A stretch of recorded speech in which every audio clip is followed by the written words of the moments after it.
Justin Fields is definitely an option.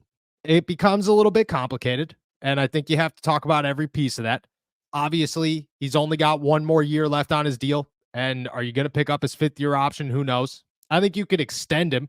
I think that's the easiest way to go about it is if you trade for Justin Fields, which we'll get into compensation for a minute here, or in a minute here. If you trade for Justin Fields, you can extend him and lower that cap number more than what his fifth year option is. You could say, hey, look, we'll give you a 2-year deal, 2-year extension onto this one, where you are viewed as the next guy. You will have an opportunity after Russell Wilson is gone to earn that starting job. You're not guaranteed anything. You're going to sit behind Russ for a year. You're going to learn from him. He's going to mentor you, much like they wanted Kenny Pickett to do. We're going to extend you for 2 seasons. So for 2 years, you're going to make somewhere in the realm of what you're making right now, not much more, which I think is a good place to be because as everybody could see right now, he doesn't have value and nobody's picking him up because they understand that his trade value is high. And then you got to sign him to another year and it's $25 million. Nobody's looking to do that.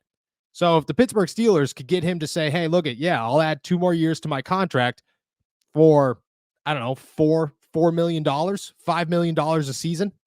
Sounds good. You're staying here for $5 million, just much like they did with Mason Rudolph, just the same way they kept Mason Rudolph and convinced him, hey, you will get an opportunity in a year. Do the same with Justin Fields. And everybody's going to tell me that'll never happen. It happened before. It could happen again. You extend him. You say, hey, look okay, we're going to keep you around after Russ. What you're giving up for him, I don't know, 4th round pick, maybe a 4th and a 6th next year. If Kenny Pickett's going for a 3rd, Justin Fields is going for a 4th minimum or maximum. That's the most you're giving up for him because nobody wants him. He's on the last year of his deal.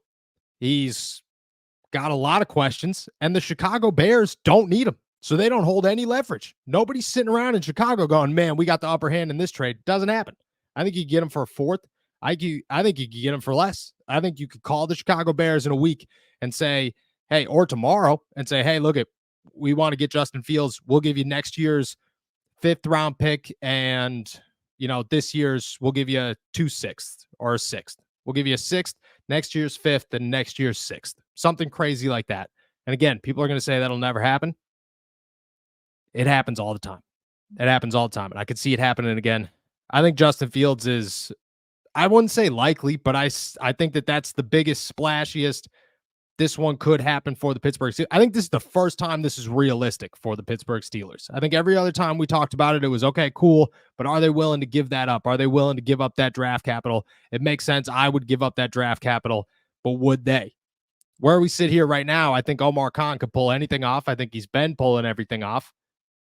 Why not? Why not try and make a move for Justin Fields? See what you could get out of him. In worst case scenario, he never works out. Ever works out. I think that's a move. And then I think it's an option.